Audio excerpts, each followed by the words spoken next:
Hello friends, तो आज की क्लास में हम सीखने वाले हैं त्रिभुज का क्षेत्रफल निकालना, जो कि 3 त्रिभुज है। त्रिभुज 1 है, त्रिभुज 2 है और त्रिभुज 3 है।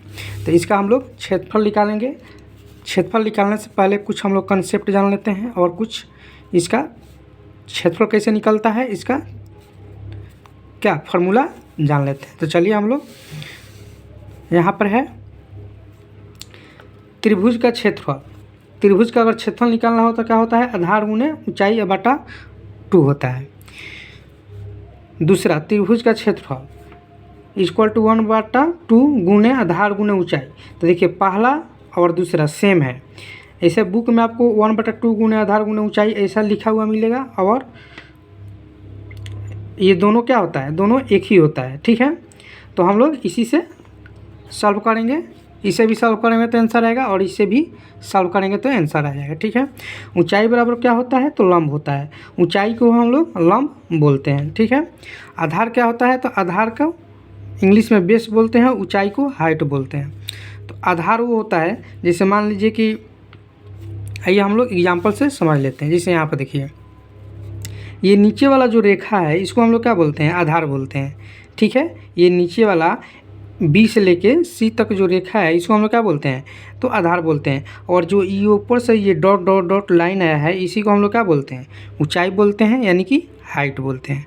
ठीक है, तो ये आप लोग इतना समझ गए। ठीक है, तो देखिए, इसको क्षेत्रफल निकालने से पहले जब इसको हम लोग क्षेत्रफल निकालेंगे तो किस पर निकालेंगे, तो हम लोग इसी पर निकालेंगे, यानी कि आधार गुने ऊँचाई बटा 2 निकालेंगे। ठीक है, देखिए, जो ये 3 नंबर जो त्रिभुज है, ये 3 नंबर जो अलग है। क्यों अलग है, देखिए इसमें जो है ऊपर 90 डिग्री का कोण बना रहा है, और इसमें देखिए नीचे 90 डिग्री का कोण बना रहा है, और इसमें भी नीचे भी 90 डिग्री का कोण बना रहा है। ठीक है, तो ये 3 नंबर जो त्रिभुज है इसका क्षेत्रफल निकालना आप लोग मत भूलिएगा। शुरू से लेकर अंत तक देखिएगा तो ई सीख जाइएगा। ठीक है,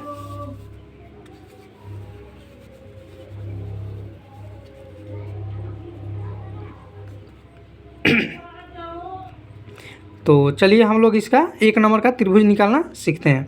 तो इसका क्या होता है, तो इसका हम लोग यहाँ पर लिख लेते हैं। जैसे त्रिभुज का क्षेत्रफल, तो त्रिभुज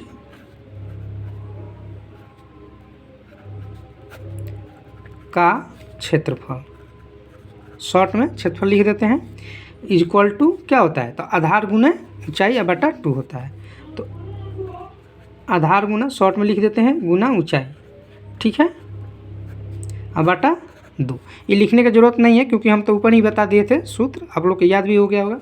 अब चलिए हम लोग क्या करेंगे, तो देखिए आधार क्या हो गया, 8 सेंटीमीटर हो गया। आधार 8 सेंटीमीटर, आधार यहाँ पर लिख लेंगे 8 सेंटीमीटर। ऊंचाई कितना है, तो 6 सेंटीमीटर है, और सॉरी यहाँ पर हम 0 लगा दिए, 6 सेंटीमीटर बटा 2।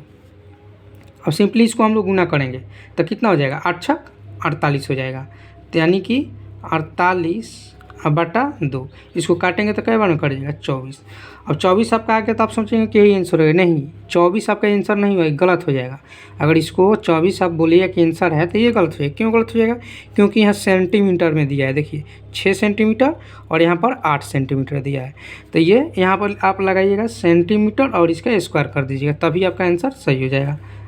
क्योंकि देखिए यहाँ पर सेंटीमीटर और यहाँ पर सेंटीमीटर, तो 2 सेंटीमीटर है ना। जैसे में आप समझिए कि जैसे एक्स गुने एक्स आप गुना करते हैं तो क्या होता है, एक्स का स्क्वायर होता है कि नहीं होता है। उसी तरह से सेंटीमीटर और गुना सेंटीमीटर करिएगा तो क्या निकल के आएगा, सेंटीमीटर स्क्वायर निकल के आएगा कि नहीं आएगा।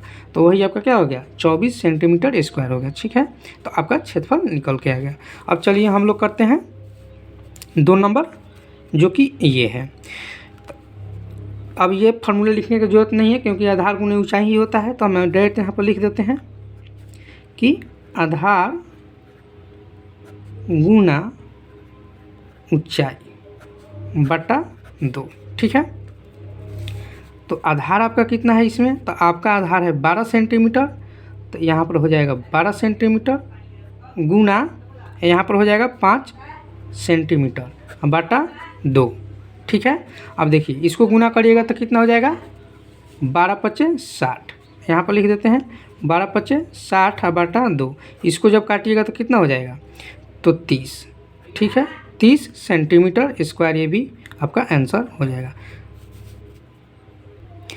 तो चलिए अब हम लोग 3 नंबर त्रिभुज को सॉल्व करते हैं, जो कि ये अलग है। ठीक है, तो इसको आप लोग बिल्कुल रूप से सीख जाइएगा, बढ़िया से इसको समझिए। ठीक है, तो चलिए देखिए ये जो त्रिभुज है, तो देखिए हम लोग इसमें क्या माने थे कि ये नीचे वाला क्या होता है, आधार होता है। जो नीचा रेखा होता है यही आधार होता है, और जो आधार के ऊपर से एक लंब आया होता है उसको हम लोग लंब बोलते हैं।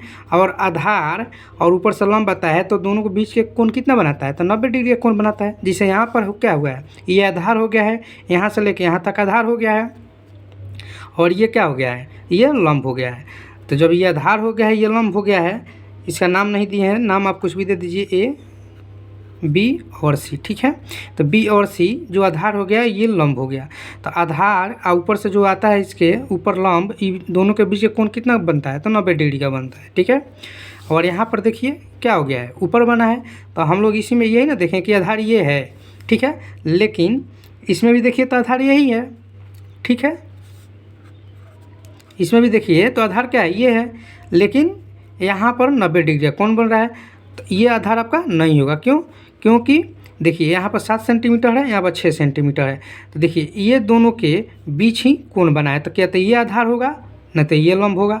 अगर ये आधार होगा तो ये लंब होगा। ठीक है, तो हम लोग क्या करेंगे, किसी एक को क्या करेंगे, आधार मान लेंगे। ठीक है, किसी एक को आधार मान लेंगे। इसका कंसेप्ट हम लोग जब इस क्वेश्चन को बना लेंगे तो इसका कंसेप्ट हम आपको समझा देंगे। ठीक है, तो चलिए इसका क्या हो जाएगा, तो किसी एक को मान लीजिए, जैसे 7 को आप आधार मान लीजिए, तो क्या हो जाएगा 7 सेंटीमीटर। ठीक है, यहाँ पर हम क्या किए थे कि सेंटीमीटर नहीं लिखे थे। ठीक है, जैसे यहाँ पर क्या है 12 है ना, 12 गुने 5, क्योंकि डेट लिख दी है। ठीक है, और यहाँ पर सेंटीमीटर स्क्वायर आया है। ठीक है, तो यहाँ पर देखिए हम सेंटीमीटर यहाँ पर लिख भी सकते हैं, जैसे सेंटीमीटर और सेंटीमीटर लिख भी सकते हैं, चाहे नहीं भी लिख सकते हैं। ठीक है, जिससे यहाँ पर आपको हम लिख कर बता रहे हैं कि यहाँ पर क्या हो जाएगा 7 सेंटीमीटर और गुना 6 सेंटीमीटर।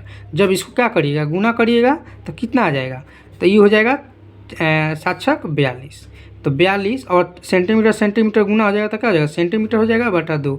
इसको काटिएगा तो कितना निकल के आ जाएगा, तो 21 सेंटीमीटर स्क्वायर।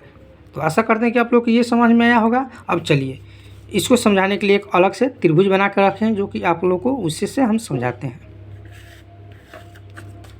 चलिए जैसे कि ये हो गया त्रिभुज। ठीक है,